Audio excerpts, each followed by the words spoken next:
So the cute thing to my right is called a KTM 390 Duke.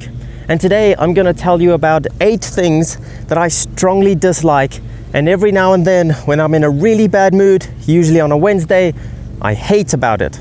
Of course, 8 things is actually quite a few things to dislike about a motorcycle, and it might come across as though I really do dislike it.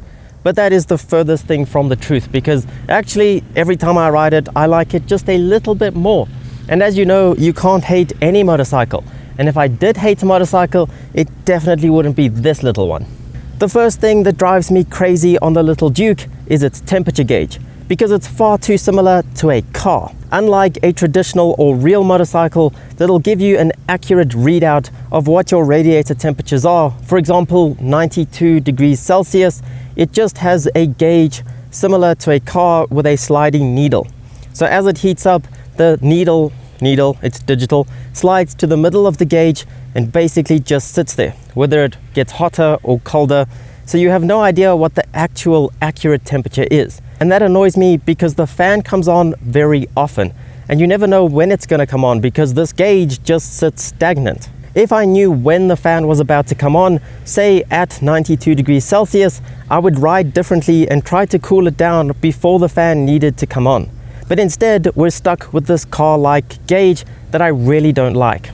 And the fact that the fan does come on so often while riding this bike is the second thing that I don't really appreciate about it. You expect sporty bikes like R1s to run hot because they're designed to be going fast to keep cool. They're meant to have very compact engines, so small water jackets and radiators, because they're not designed to be sitting in traffic. But I don't understand why this bike, the complete opposite, gets so hot. And thirdly, the rear brake on this bike isn't very strong at all. And to be honest, I really don't care. But it does amuse me that for a bike that has a supermoto mode, which basically just switches off the rear ABS so that you can lock up the rear wheel and have a bit of fun, it doesn't even have a rear brake that can lock up the rear wheel without a bit of sand, water, or a lot of effort. Number 4 is the fact that there is far too much going on the display. There are way too many data fields on the display. And I'm not really complaining because data is very nice to have, and I'll take all the information that a bike can get you. But the thing that I have a problem with is how it sets it out. Because if you have a look at the screen, there are so many data fields and the writing is actually too small to be able to read while riding and too many fields to take in while you're riding. So I thought I would just remove a few data fields and hopefully it just reorders and resizes what's left so that it'll be a suitable size to read while riding and enough information to take in. But instead, it just left those data fields that I'd removed empty, and everything else was exactly where it started and still the same size. I don't understand it, it's just a terrible design. And number 5 is this orange cage to add some drop protection. A single cylinder engine is always nice and narrow, and this little bike is the perfect width, except for this cage. This cage makes it much wider than I think it needs to be, and I would remove it in a heartbeat, except then I would without a doubt drop it in the next week, because that is just how things like this work. Number 6 is a rather strange complaint, but I assume that is why you're here, because you want to know the weird and wacky quirks of a Duke 390, and if you wanted the very serious problems, you'd go and watch someone very serious do a review. But that is the fact that the seats are too squishy and a very strange texture.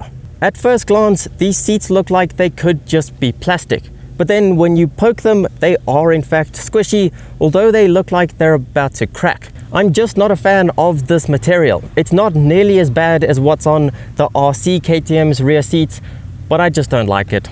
And I couldn't make this video without mentioning the signature KTM headlight switch, which I absolutely hate, because I always end up bumping it with a gloved finger, activating my brights and blinding everyone for a few miles before I happen to see the brights icon on my dash. It is a nifty idea and I do appreciate the effort that went into it.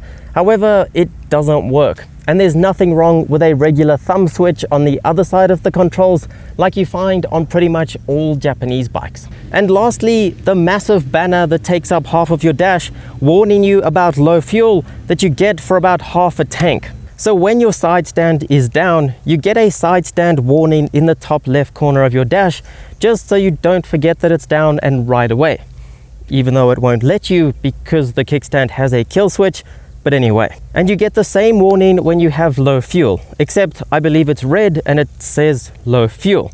But that warning comes on at about a quarter tank, which is a very long time when you have such an economical bike.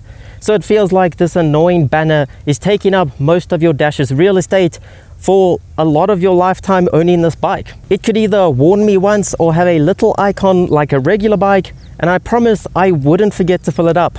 But there you have 8 quirks of a KTM 390 Duke that I hate on Wednesdays and strongly dislike every other day of the week. But to be honest, the quirks of a bike are usually what end up helping us form a bond with a motorcycle. So in reality, we should love those quirks.